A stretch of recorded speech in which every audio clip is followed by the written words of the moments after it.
This is WCNC, NBC Charlotte News. Right now at noon, breaking new details on a homicide investigation in Lancaster. The victim's family speaking exclusively to NBC Charlotte. And another controversial bill moving through the North Carolina legislature. What lawmakers are trying to change to get same-sex marriage outlawed once again in the state. And tensions rise between the United States and Russia over the conflict in Syria. We have the latest from Moscow, as well as the comments President Trump made this morning about a possible war. But first, we are following breaking news out of Cleveland County. New information on an investigation into the alleged child abuse of a 6-month-old baby. Thank you for joining us here on NBC Charlotte at noon. I'm Brooke Katz.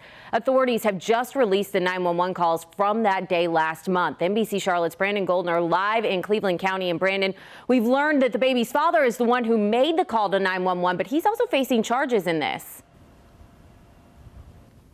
That's right, Brooke. I just obtained the arrest warrant and the indictment for both the man who made the 911 call as well as the mother of the child. We're getting new details about this indictment. Just reading off of this right now, the child had several injuries, including neurological devastation, broken bones, and retinal hemorrhaging.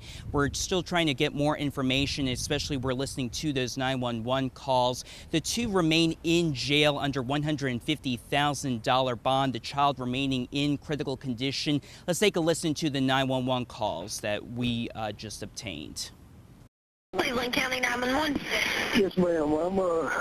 My daughter, she's 1 minute she'll breathe, but the next minute she won't. How old is she? About 5 months. Now, both remain in jail under $150,000 bond. Coming up later tonight, we will tell you a little bit about the criminal histories that we found about both individuals. Reporting live in Cleveland County, I'm Brandon Goldner, NBC Charlotte. Just a heartbreaking story there, Brandon. Thank you. Turning now to your forecast, continuing the theme of a pretty nice week out there. The sun is shining. This is a live look at Uptown Charlotte through our view cam. Let's get over to Larry Sprinkle right now. This is some nice weather, Larry. Can't complain. Without a doubt. I mean, you got to love it and enjoy it while you can.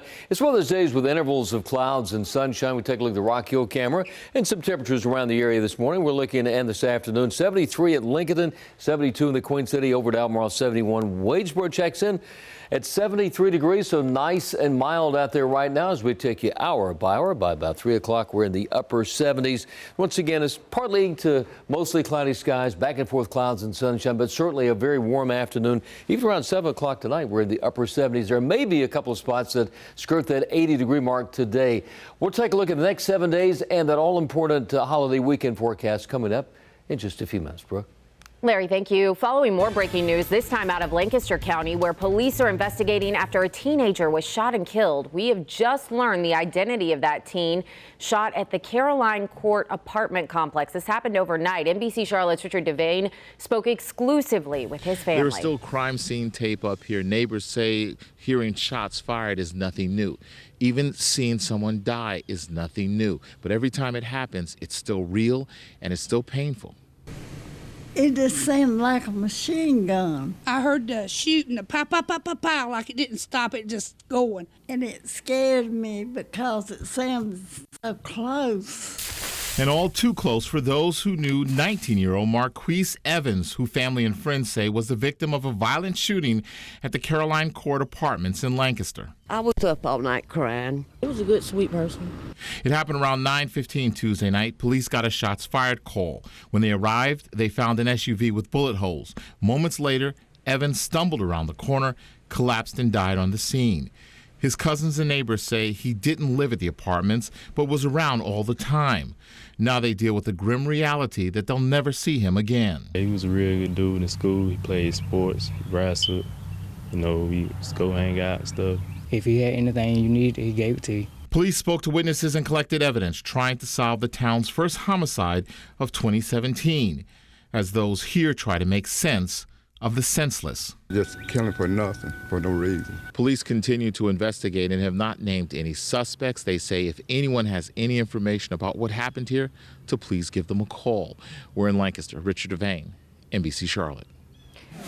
New here at noon, a man behind bars accused of opening fire inside a Northeast Charlotte restaurant last week. George Rivens, you see him here, is charged in last week's shooting. It happened inside a Longhorn Steakhouse. It was at this location on Mallard Creek Road. We're told one person was hit, but that victim is expected to be okay. Police so far have not released that person's name. Some new information now on a fiery end to a police chase overnight. CMPD says officers found a car that was used in an armed robbery in Steel Creek earlier this week. They tried to stop it, but they say the car took off. That chase lasted from the Brookshire Freeway to 485 Outer Loop near I-85, and that's where the car reportedly broke down and caught fire. 2 suspects were taken into custody. Thankfully, no one was hurt.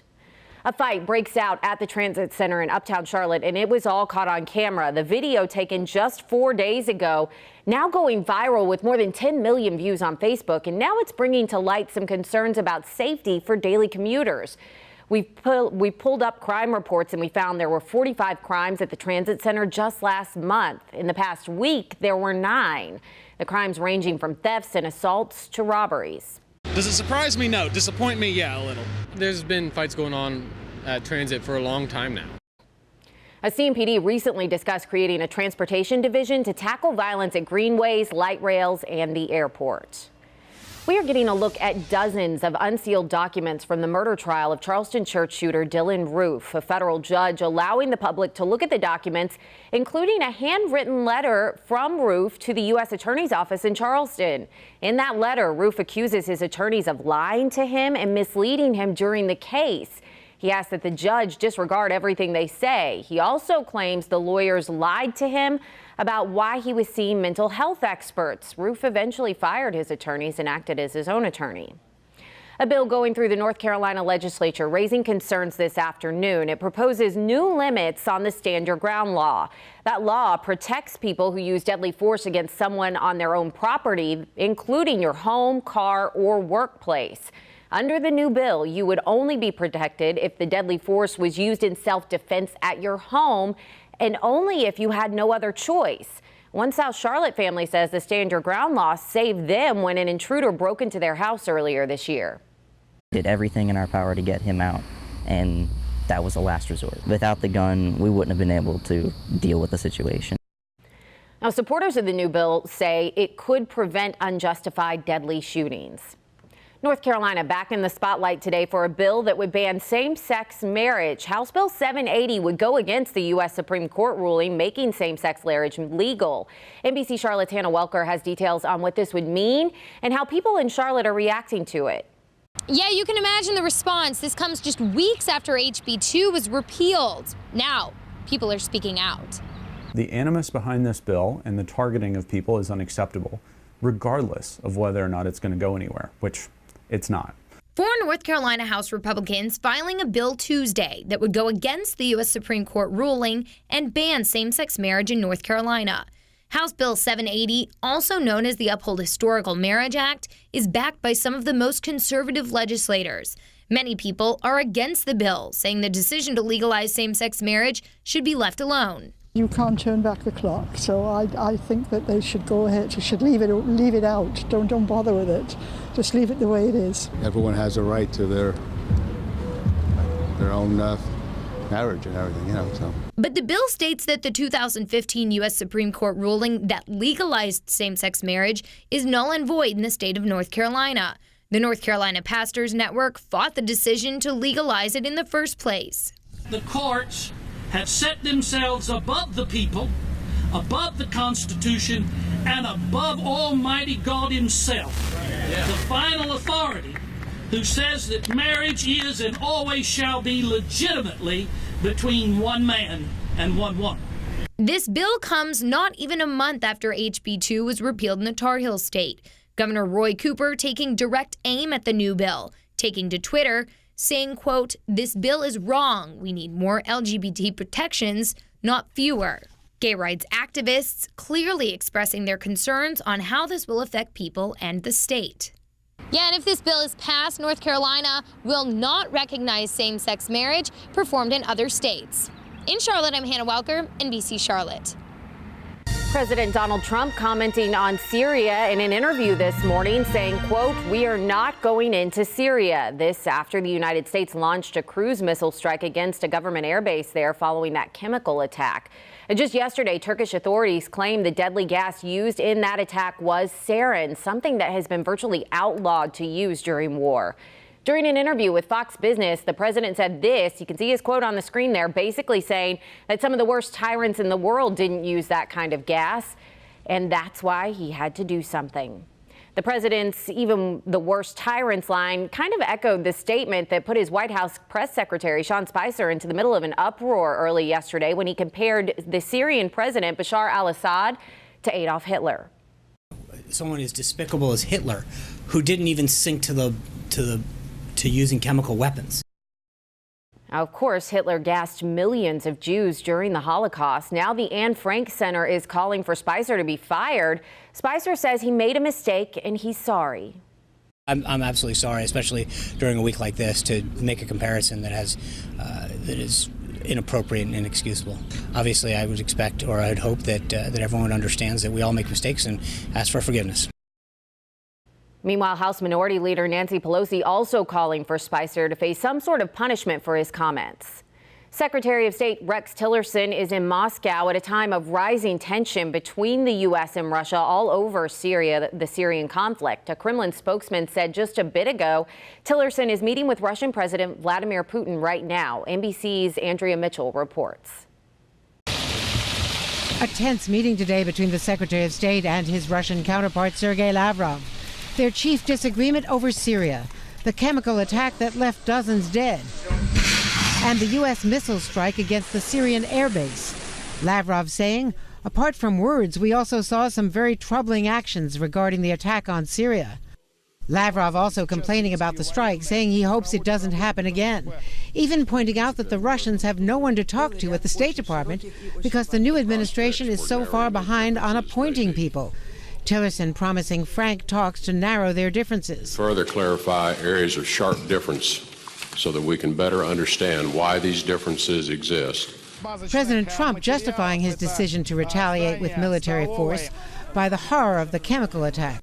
But Russia's President Vladimir Putin firing back on Russian television saying, where's the proof of Syrian forces using chemical weapons? There is none.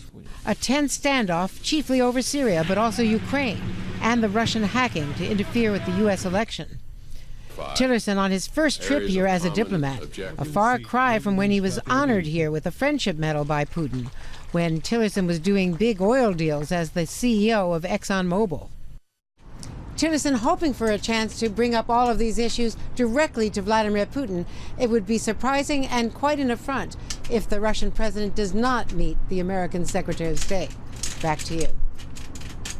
A wildfire spreading in western North Carolina as we speak. The Dobson Knob fire in McDowell County now covering more than 550 acres. These are pictures from the Citizen Times of Asheville and the U.S. Forest Service. The U.S. Forest Service says the fire right now only about 10% contained, and it is threatening 35 homes. So far, there have been no evacuation orders put in place.